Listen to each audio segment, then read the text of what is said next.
Sejam muito bem-vindos a mais um episódio do Vibe do Bem. E hoje, o Vibe do Bem tem muita alegria em receber um convidado muito especial. Conhecido pelo trabalho espiritual, pelas palestras e pelo atendimento que realiza e leva conforto e esperança para centenas e milhares de pessoas, hoje nós vamos receber o Marlon Santos e conversar um pouquinho mais sobre a fé, sobre a espiritualidade e sobre essa ponte entre o visível e o invisível. Já primeiramente te agradecer que tu de pronto aceitou o convite que o Rogerinho te fez e a gente está muito grato pela tua presença. Se tu quiser falar alguma coisa inicialmente, mas a gente queria saber um pouco mais sobre a tua mediunidade, como começou, quando começou lá, tu já nos bastidores conversou aqui com a gente que já faz mais de 29 anos de atuação. Então a gente queria saber um pouquinho desse início, como despertou em ti a mediunidade. A honra é minha estar aqui com vocês. A mediunidade ela é muito estranha e ao mesmo tempo passa a ser complexa depois com o tempo. No começo ela não é complexa, porque o indivíduo que vem médium, ele vem médium.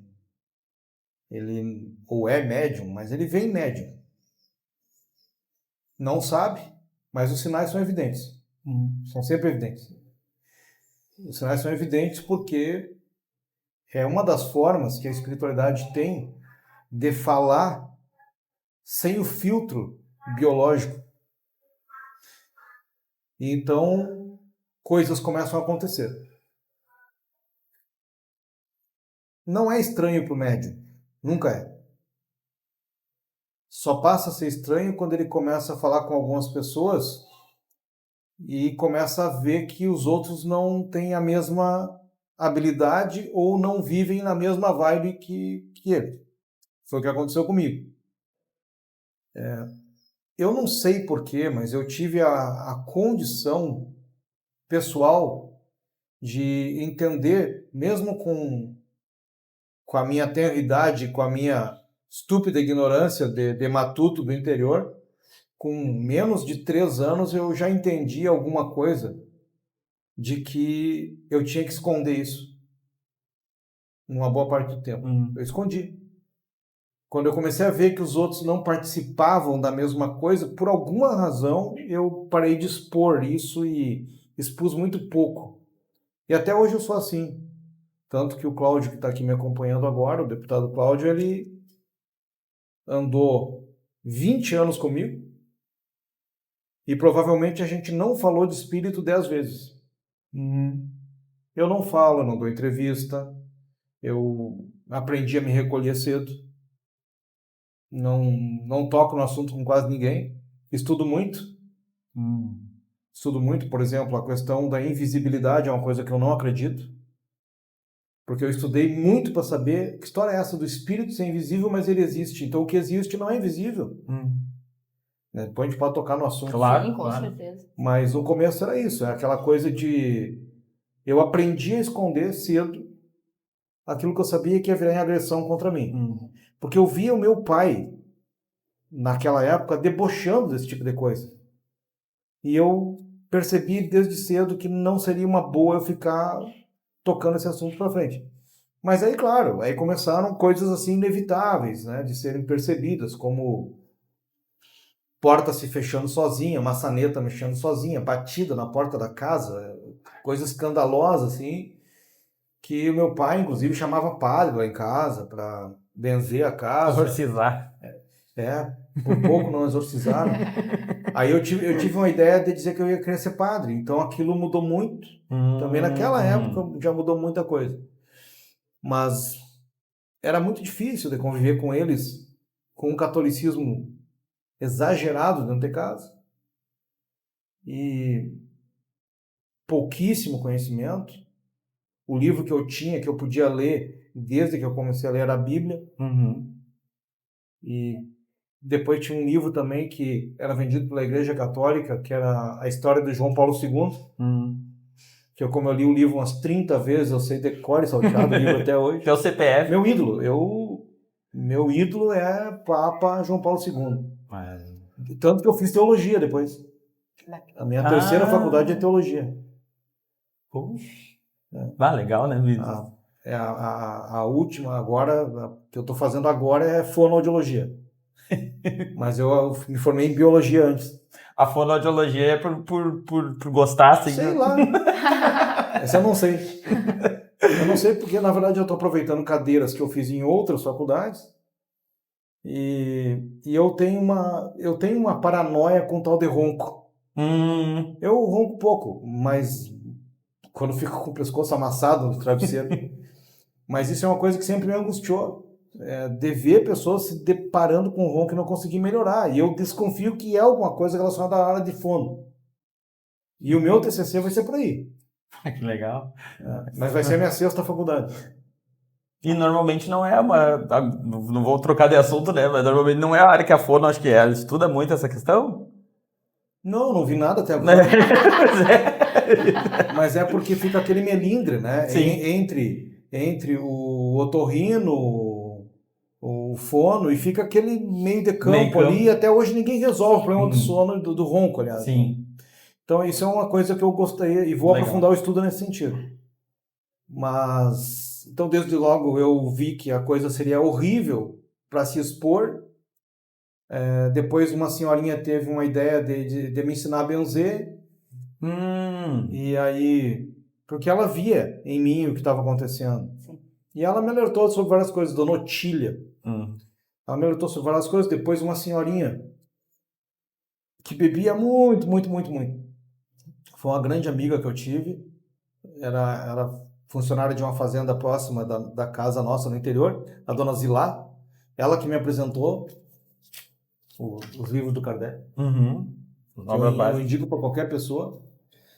Ela que me apresentou isso, eu nem sabia o que era. Depois uma tia minha chamada Marlene, também gostava de consultar com um médium. Eram dois rapazes muito queridos. Acho que existe até hoje. Laureano e Luciano, seria isso. Acho que um deles atende em Candelária, inclusive. Não sei qual é a área nem nada, mas são pessoas assim muito benquistas, inclusive, que ela consultava e ela conversava comigo sobre isso. E eu ia escondendo o tempo inteiro tudo que ia acontecendo. E até hoje eu faço, por exemplo, se acontecer um efeito físico na minha volta e eu só estou olhando, eu não mostro para ninguém. Ontem acabou que uma pessoa que estava no carro comigo viu, por exemplo, parecido com o que tu viu, Cláudio. Caiu, né, abriu-se um portal bidimensional na frente, na estrada. E aí então a pessoa vê. Não tem como não ver, qualquer pessoa vê. Porque não é invisível, é visível. E através do teu ectoplasma, ou não? Não envolve. É uma questão magnética, sim, magnética. Mas não é ectoplasmática. Não tem despego de arremesso de ectoplasma. Matéria, né? Porque não é uma materialização, é uma abertura de ponto. Ele abre... Geralmente são esquinas de lei ou conjunção de linhas de lei naquele ponto que com o meu magnetismo ele reflete. Mas ela é uma entrada por algum irmão, entidade, alguma coisa? Não. Ou para outro? Não. Mas naquele ponto ali, ele é um ponto neutro de ligação intra-universal. E não só do nosso universo, mas de vários outros universos. Existe um cordão umbilical entre todas as dimensões. Todas. E se tu, porventura, conseguires olhar naquele ponto, naquele momento em que ele se abre, ou por alguma razão se abre, porque normalmente eles ficam muito propensos a ser vistos, porque, afinal de contas, aquele ponto ele é muito sensível. Como ele tem energia elementar e matéria dos mais variados recantos, inclusive da Terra, quando a disposição atômica dele está com um maior grau para o lado da Terra, é fácil de ver.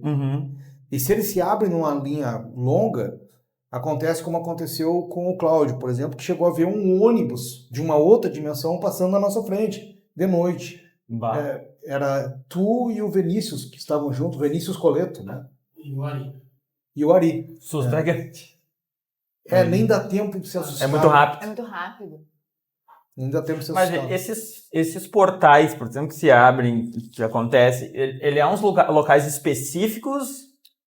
Tipo, tem um lugar da estrada, por exemplo, tu tá viajando que ali vai ter, que vai ser visível. É local específico. E muita coisa que o pessoal fala, por exemplo, a noiva de branco, Sim. aniversariante de branco. É verdade. Tudo isso pode estar acontecendo ligado a um campo desses. É um portal que facilita isso. E aí qualquer pessoa que tem um mínimo de condição ectoplasmática consegue, sim, materializar naquele ponto ali com muito mais facilidade. Por uma questão de que, aí entrando na nossa questão do olho, o nosso olho, ele é programado para ver menos. Não é que que o plano espiritual é invisível porque é mais invisível do que nós. Não. Qualquer matéria um pouquinho mais ativa que a nossa, com uma escala atômica que a eletricidade elétrica, na última camada elétrica do átomo for um pouquinho mais rápida, nós já não enxergamos. Qualquer cor que seja, enfim, eu não posso falar tudo aqui, mas a verdade é essa. Nós não enxergamos matéria que para nós é invisível, não porque é invisível aquele que está ali, que nós não enxergamos. É nosso o limite. É o nosso corpo biológico que é programado para não passar. Então a gente fala invisível, como tem no livro do Kardec, invisível, invisível, porque é uma convenção, e o certo é isso mesmo, fala que é invisível, mas não é que eles sejam invisíveis. Nós é que não somos. Seria a mesma coisa que eu dizer das ondas, né? Porque luz, onda, eu não enxergo a ultravioleta. Isso, raio-x, as coisas todas. Isso aí. E essa visão que a gente tem do mundo espiritual, por exemplo, quem tem a clarividência, ela não é dos olhos, ela entra aí. Por vezes é dos olhos. Quanto mais tu te habilita na condição, porque na verdade não é que tu tem um terceiro olho. Acontece que tu sai de beta e vai para alfa. E em alfa, que são estados de consciência conhecidos, beta, alfa, teta e delta, em alfa, tu consegue vislumbrar isso com mais facilidade, porque tu fica quase no estado de dormência, mas o problema é esse, que o teu espírito está desdobrado e ele sai um pouquinho do corpo biológico. E aí tu extravasa a tua dimensão. E aí extravasando a dimensão, tu enxerga o que está acontecendo do outro lado. Isso não tem nada a ver com concentração, né? Claro que não. Não, né? Claro que não. Se tivesse a ver com concentração, todo mundo enxergava. Né? Porque, por exemplo, essa mediunidade, assim, quem tem, tu não tá enxergando, ouvindo ou sentindo enquanto tá concentrado, tu tá vendo, sentindo a qualquer momento, né? Isso. Porque é uma predisposição kármica tua. Ela não é do outro. Né? A mediunidade é karma, atividades profissionais são karmas, lidas em religiões, centros espíritas, tudo é karma. E às vezes as pessoas entendem a mediunidade como algo muito diferente do que realmente é, gente. Sim, eles treinam o cara para ser médium. Exatamente. A gente ouve muito falar que mediunidade é um dom, é um presente. Mas na realidade... Faz um curso. Um curso. O curso tem que ser de burilar e não de prático. Mas a gente vê muito até observando o teu caso, o caso da tua mediunidade, que é uma necessidade de abnegação muito grande, de responsabilidade, imagina 29 anos com a entrega que tu tem, não seria isso somente um presente, né? Isso na realidade é uma dívida que a gente tem e que a gente precisa utilizar da mediunidade para... Vai ser só esse podcast? Dá para fazer quantos quiser. Quantos tu quiser. Os microfones... Eu vou falar uma coisa aqui que eu já falei para algumas meia dúzia de pessoas e pela primeira vez eu vou falar em público. E isso nem o Cláudio sabe. Sabe por altos. É uma das pessoas que mais sabe da minha vida. Tanto que eu confiei a ele essa questão da deputância, né? Porque é a confiança. Mas, agora eu gostaria que todo mundo que está ouvindo e vocês se colocassem no meu lugar. Aí vocês vão entender por que eu vou para lá todo sábado bem quietinho. O meu corpo não quer ir. Imagina. Eu levo ele de arrasto. O corpo não gosta. Porque é uma surra. Teve sábado e agora que deu 16 horas de trânsito. Absoluto. Sem água, sem comer, né? A água ele vai tomando alguma coisinha. Não tem comer, não tem nada. Né? Mas, imagina o seguinte. Eu insistia muito com aqueles que são mais chegados a mim, Dr. Ricardo e mais outros ali, um espírito chamado Casal, que é, na verdade, um sobrenome português que ele tem, que ele carrega até hoje. Aí eu insistia assim, mas o que eu fiz, cara? Sabe? Eu quero saber. Eu não tenho dúvida, assim, que eu fiz uma porcaria bem grande, uma cagadona. Aí, nós vamos te levar para um lugar e tu vai ter consciência a partir do momento que tu vê certas pessoas e certas coisas.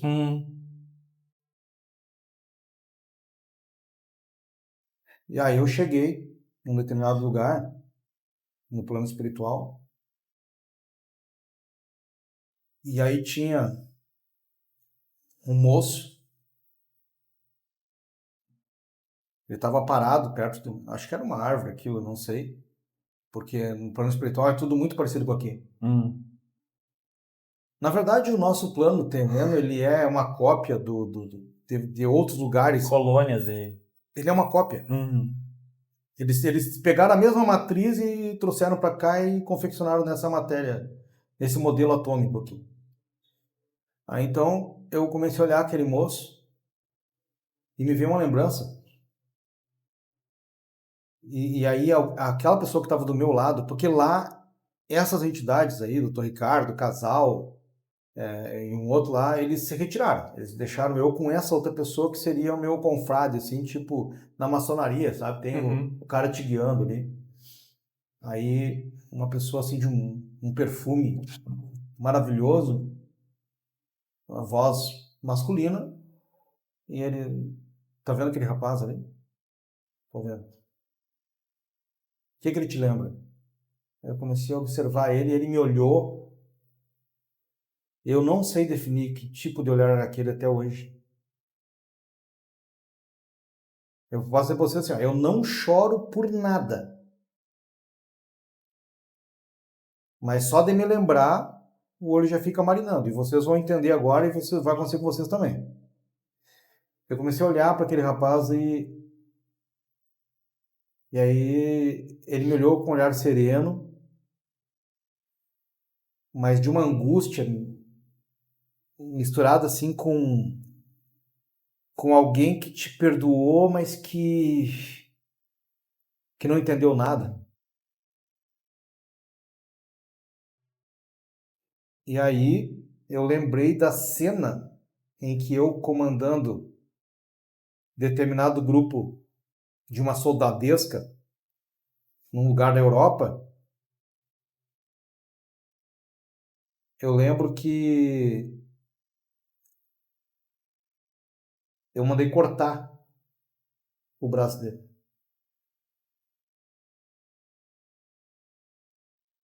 Aí entra a moral do espiritismo. A questão reencarnatória, compensatória da reencarnação.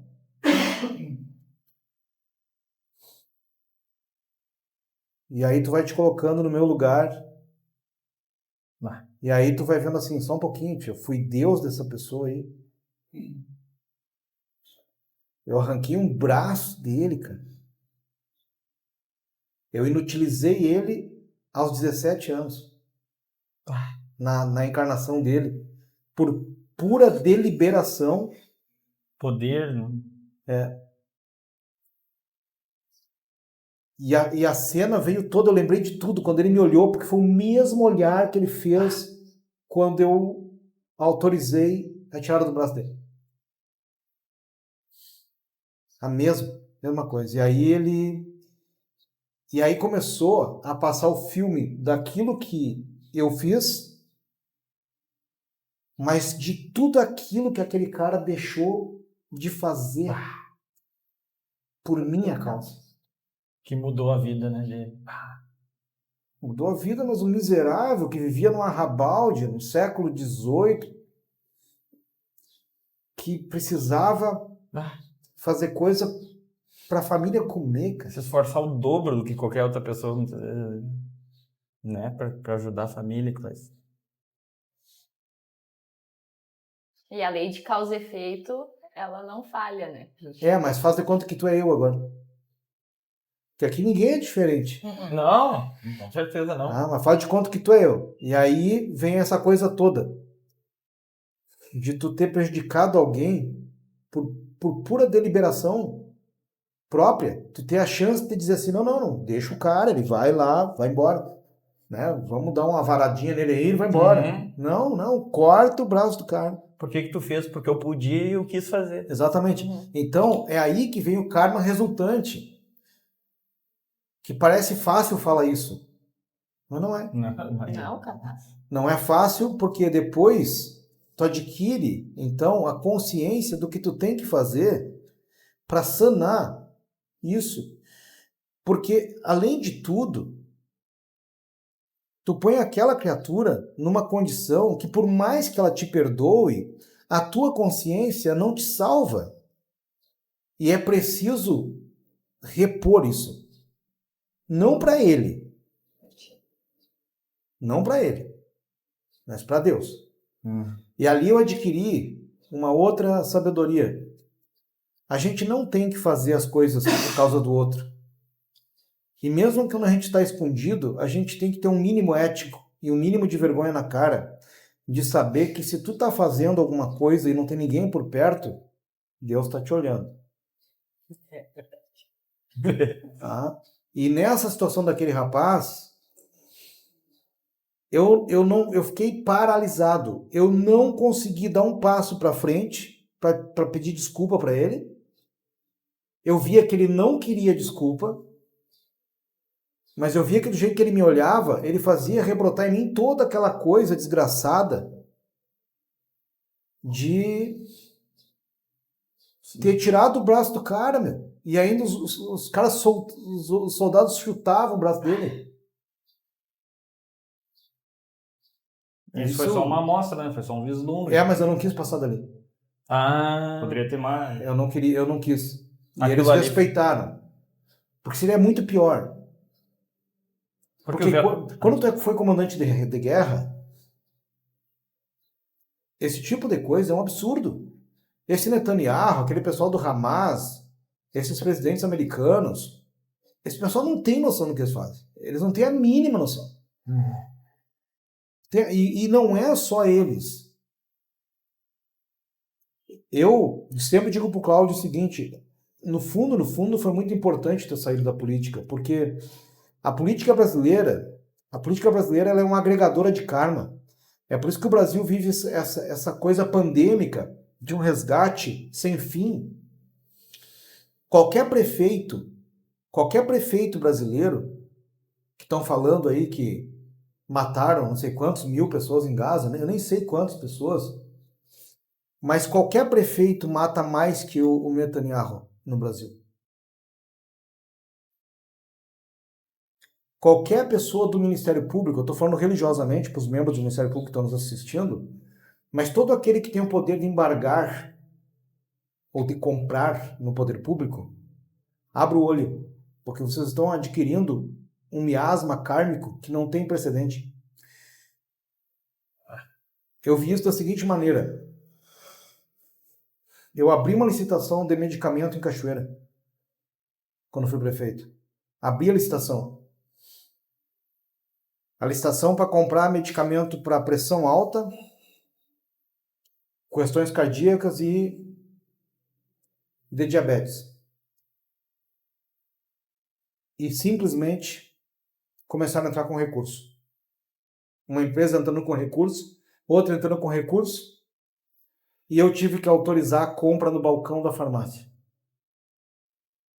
E aí eu sofri uma ameaça de ação por parte do Parket, proibindo, e que tinha que sair licitação. Até que um senhor que era médico, já hoje desencarnado, ele foi lá no gabinete, ele estava se aposentando já da prefeitura, e ele disse assim para mim: prefeito, olha o obituário na próxima semana. E tu vai ver quanta gente vai morrer, porque não vai ter o remédio da pressão arterial e não vai ter o remédio do diabetes. O pessoal da idade não aguenta. Pode olhar o obituário. Deu 30% a mais de morte. Eu nunca falei isso para ninguém, cara. Morte antecipada, porque na verdade o ser humano não nasceu para morrer a qualquer momento. O ser humano não nasceu. Não existe, então a hora. Isso não existe, cara. Isso não existe. A hora é o máximo que tu puder levar para frente. Não é agora. A hora é vai embora, vai viver, vai prestar o teu serviço, vai resgatar o teu drama e vai evoluir. Tu tem que sair daqui quando o teu cérebro não funcionar mais. Fazer o máximo que puder. O máximo. Então, na outra semana aumentou exageradamente o número de pessoas que desencarnaram por falta do medicamento. Mas isso dói também de ler, né? Porque a pessoa... De ver, porque a E pessoa aí, também... tu tem que ficar quieto e saber que 3 ou 4 se reuniu, um para querer comprar, o outro para não deixar e o outro porque queria que a empresa dele lucrasse e não deixou a outra ganhar.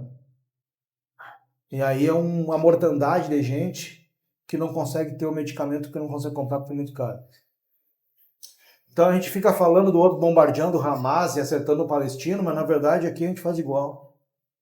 De outras formas, outras formas. Visando o benefício próprio, né? Muitas Prejudicando É o puro quantas? capricho. Não, tu não vai comprar porque sem licitação tu não vai comprar. Tá, e aí? Aí a senhorinha morre porque ela não vai aguentar 24 horas ou uma semana sem o remédio da pressão. Não aguenta, o coração para. E ainda das pessoas às vezes dizem assim, não, mas já tinha idade, né? Tava na hora. Tava na hora, né? E não tem gente, né? E não é a questão de morte, porque a morte pela morte para a espiritualidade não é o problema. O problema é o que a gente brinca de Deus com a vida das pessoas.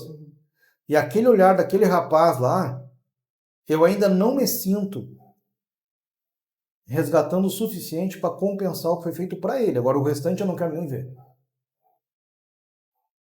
Porque tu imagina a criatura não conseguir mais fazer pela vida dele, não conseguir fazer pela família dele. Ele não era meu desafeto. Ele era teu subordinado. É, alguém que a gente estava invadindo o lugar para conquistar e simplesmente ele não levantou para me cumprimentar. Eu era o senhor, né? Senhor das armas na época.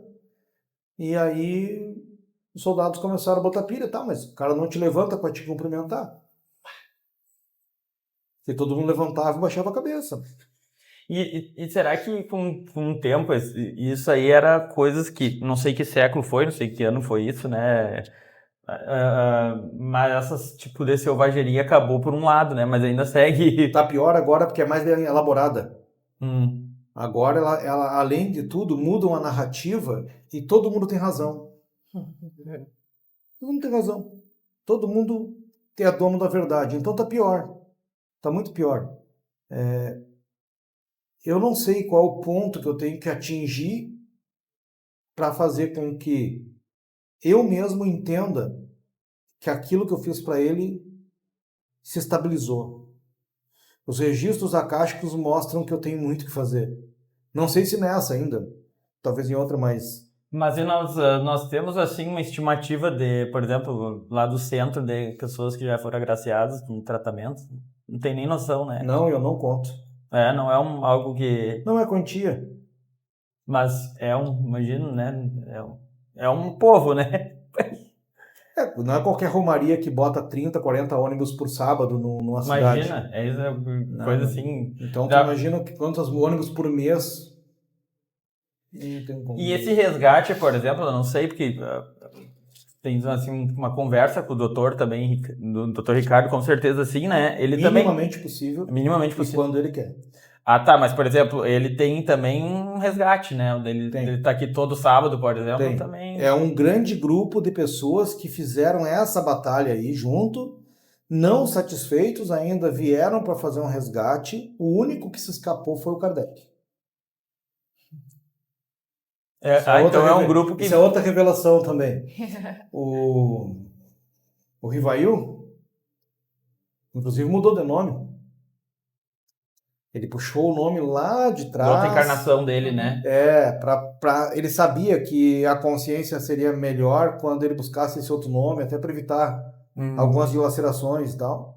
Mas o único que escapou foi ele, porque ele decodificou, voltou cedo, tranquilo. E nenhum de nós conseguiu passar por cima da vaidade, porque o aprendizado tu faz perpassar de uma vida para outra. Mais que a ignorância. Mas a ignorância travestida de inteligência é a pior de todas, que é essa manipuladora. E é muito difícil tu vencer a vaidade na Terra. Então o único que se escapou foi ele, porque o resto de todo o grande grupo foi todo mundo arrebatado pela vaidade. E aí todo mundo teve que vir fazer compensações. Eu poderia dizer nome por nome de quem está na Terra hoje, como posso falar um aqui que não é do nosso continente, que é o Putin. O Putin pertencia a esse grupo. Mas ele não... Ele tá seguindo... É que não tem graça. Tu imagina pegar tudo a tua gama de poder, de condição de manipulação com inteligência e tu trazer para o meio de pessoas que são muito puras. É um salto. Aí depois tu não conduz mais isso daquele jeito, que a vaidade toma conta, tu leva pro outro lado. Mas eu podia dar um monte de líderes aí que fizeram a mesma coisa. É que no caso de tu tem um problema com a vaidade já de outras encarnações e vem em um local de poder, como é o local do Putin. É muito difícil tu vencer. É que nem a gente fala sempre sobre as doenças auxiliadoras, que às vezes as pessoas têm alguma doença porque, poxa, eu não consigo beber, não sei por que eu não consigo beber. Isso talvez seja uma doença auxiliadora para que tu não cometa o mesmo engano. Então, na realidade, ele sendo colocado ali em algo que ele tem dificuldade, é difícil.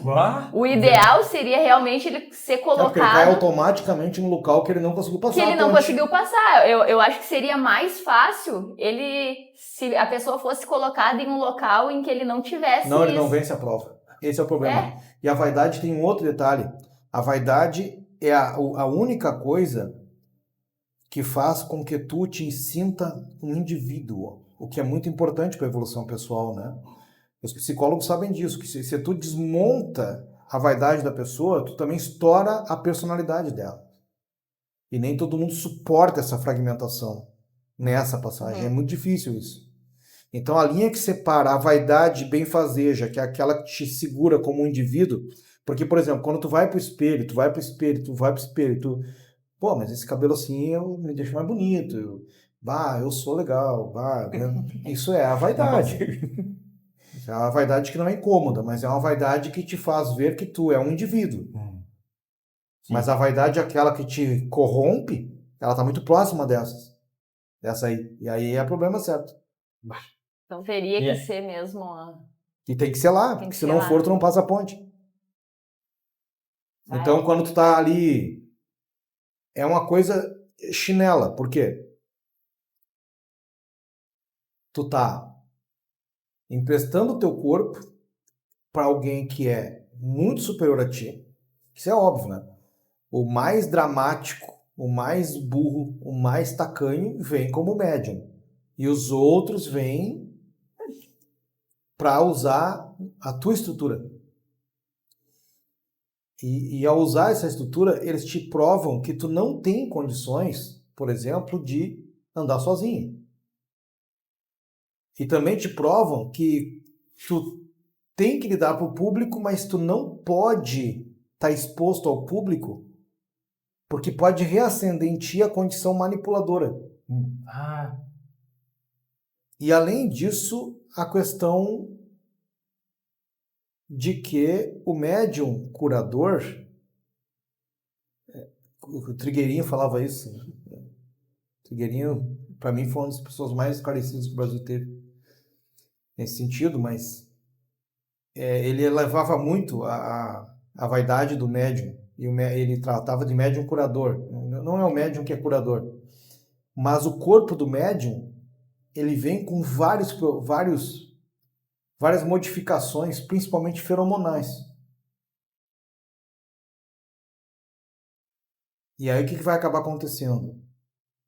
Com isso, tu tu chama a atenção da ira das pessoas, tu chama a atenção também da luxúria, em todo o mais amplo espectro, porque, querendo ou não, tu vai mexer com o status hormonal das outras pessoas, tu vai mexer com a libido do homem, da mulher. Por quê? Porque a mediunidade curativa, ela é completamente ligada ao chakra das zonas mais baixas, é completamente ligada à energia vril, que é a energia primitiva, a energia sexual pura. Mano, não sabia. A energia curativa é sexual pura.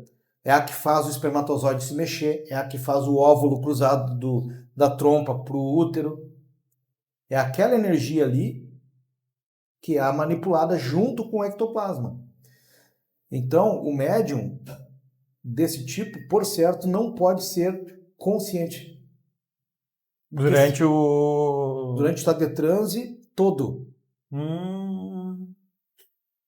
Ele tem que estar num estado de suspensão absoluta, porque se não tiver, vai dar problema. Vai misturar muitas vezes. Vai dar problema sexual. Ver, né? Mas não fazia ideia, né? Eu tô relatando isso aqui agora, pouca gente sabe disso. Os antigões sabiam. Hoje ninguém mais sabe disso. Não sabia disso também. Então ele tem que ser necessariamente mexe, isso aqui é o maior perigo que eu tô falando, tá? Mas mexe com a estrutura ovulatória da mulher. Mexe com a estrutura dos gametas masculinos. Mexe, inclusive, com os animais. É normal, por exemplo, que uma vaca que esteja quase ganhando o bezerro, eu passo por ela, eu passo por ela, ela começa a pingar leite no chão. Só pelo feromônio. Que é exagerado. E tem uma relação, por exemplo, porque a gente não... Se não é isso, o ectoplasma não... Agora muita gente não vai concordar, não tem problema nenhum. Concorda ou não concorda. Por isso que eu não dou entrevista.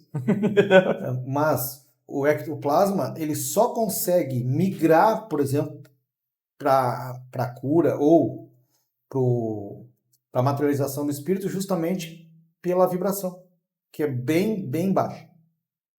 Senão eu não conseguiria. E por causa dessa questão feromonal também.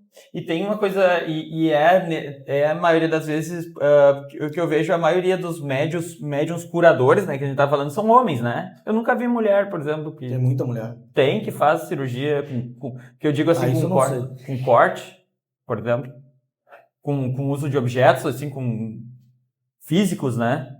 Eu nunca vi, por exemplo, a gente não vê na história, por exemplo. Eu já ouvi falar de uma pessoa. Não, nunca tinha. Mas não. A pessoa que eu vi vídeo. Essa pessoa mais séria que eu ouvi falar, eu nunca vi vídeos dela, nada. E eu também evito de colocar vídeo. Quem coloca vídeos, às vezes, desavisadamente, alguma pessoa que vai por lá e acaba gravando alguma coisa, a gente não tolera isso. Porque o objetivo da mediunidade não é querer dar nos dedos do médico, nem não indicar médico, não indicar dentista, não é esse o objetivo. Mas é provavelmente mostrar o poder que tem sobre a matéria, né? Mas essa mediunidade, ela não deixa ninguém especial. Mas eu vejo, assim, dentro da internet, uma alucinação e reportagens, inclusive, de gente séria, uma verdadeira alucinação sobre esse tipo de coisa, mostrando verdadeiras fraudes que não tem nada a ver com cirurgia mediúnica, como se fosse cirurgia mediúnica. Porque até uma das formas de dissuadir sobre a mediunidade séria é trabalhando falsas mediunidades. Eles atiram para cima a falsa mediunidade para colar na mediunidade autêntica. Depois generalizar tudo. Botar tudo meus balaios. Né? Claro, como se todo mundo fosse igual.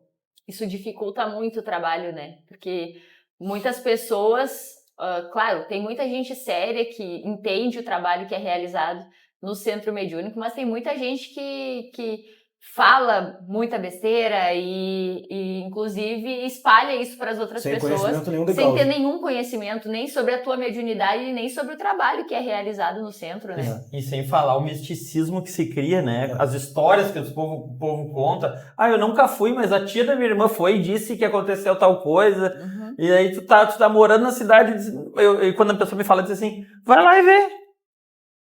Né? Não precisa esperar a tua tia falar, vai lá ver, não precisa. Se tu não quer esperar o atendimento, lá é totalmente, eu sempre explico, é totalmente aberto. Quem quer acompanhar a cirurgia, tu pode chegar de perto. Tu pode ir lá só pra isso, não precisa consultar. Só pra isso.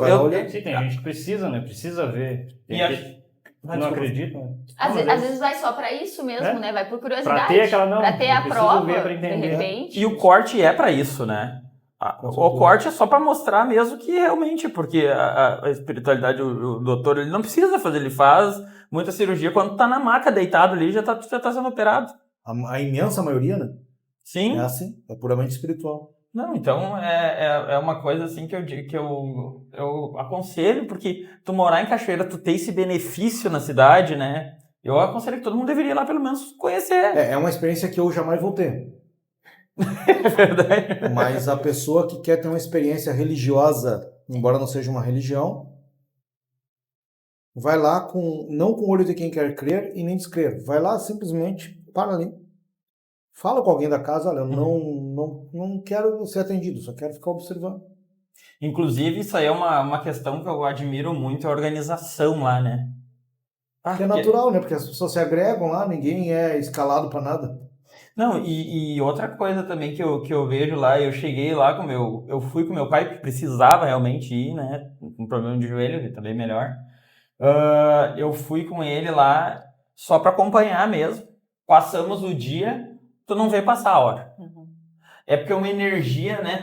Todos orando, todos buscando aquilo, né? A energia do local é tão incrível que eu fiquei lá o dia inteiro e não notei. Cheguei em casa tranquilo. Outro dia eu dormi o dia inteiro, né? No outro dia que tu vai sentir o baque, assim, o cansaço, né? Porque também a gente, mesmo quem tá na maca, às vezes a gente acha que não tem nada, mas quando vê exaustão. Tu não sai de lá da mesma forma que tu chegou, Não, né? Isso a gente vinha muito diferente. conversando nos bastidores, que foi assim, pra mim, foi assim essa experiência. Muito mais do que o meu problema físico, eu saí de lá com a certeza de que eu não tinha nada pra reclamar da vida. Que às vezes a gente fala de barriga cheia, assim, o que a gente reclama da nossa vida, a gente vai lá e fica lá uma tarde, observa tudo que acontece lá, Conversa vê com as pessoas, né? a fé que as pessoas têm, e a gente vai ver que às vezes o nosso problema, ele é só um grão de areia, né? É um grão de areia perto de o que muita gente passa, sabe? E às vezes passa bem mais tranquilo do que a gente, sabe? Eu vou te dizer que eu saí com vergonha de lá, porque eu achava que eu tinha um problema grande e eu saí de lá achando que eu não tinha. Não tinha mais nada. Muda a forma da gente pensar. Mas a gente vai lá e a gente tem que ser atendido por último, mas é o mínimo. Tem gente que viaja, vem de longe e a gente que é daqui vai e ainda reclama, sabe? Que tem uma coisa nesse sentido que o cachoeirense não se dá conta. A ficha que fica por último, na verdade é porque a gente abre a exceção de poder ser alcançada a ficha até às 5 da manhã. 5:30 da manhã. Então o que o pessoal faz? Vai para lá, mas eles esquecem que tem ônibus que saiu já de outros estados há 3 dias atrás. É verdade. 3 dias atrás. De outro país, às vezes, Uruguai. Sim, do Uruguai, da Argentina, do que lugar. A criatura vem, ela se mobilizou de casa quase uma semana. Ela é a primeira. Não é o de Cachoeira que chegou lá às 5 da manhã. Tava em casa até. E não se dá conta. E a outra coisa, como é que a gente vai organizar aquela coisa monumental? Aquilo é uma coisa monumental, tu não tem como organizar de outra maneira. Se a gente deixar liberado, como já aconteceu antes, vem o mundo inteiro. Vai fazer o que por alguém? Não tem o que fazer. Desorganiza tudo. Uma das formas que a gente tem foi exatamente limitar o número de excursões por pessoa previamente cadastrada. Não é só chegar e fazer excursão. Quem quer fazer excursão tem que colocar o nome e a gente vê que se a região não é feita para outra pessoa. Senão não tem como dominar isso. É impossível, porque aí vem um horror de gente. Não pode, senão não se faz. O objetivo é esclarecimento, principalmente. O objetivo primário é o esclarecimento. Então, não é só fazer trabalho de rebanho. Não é isso. É outra coisa. É a questão da experiência que tu tiveste lá, ela é relacionada também a uma forma que fortifica a tua crença em Deus. Porque tu começa a observar o que acontece e tu parametriza com o que acontece aqui.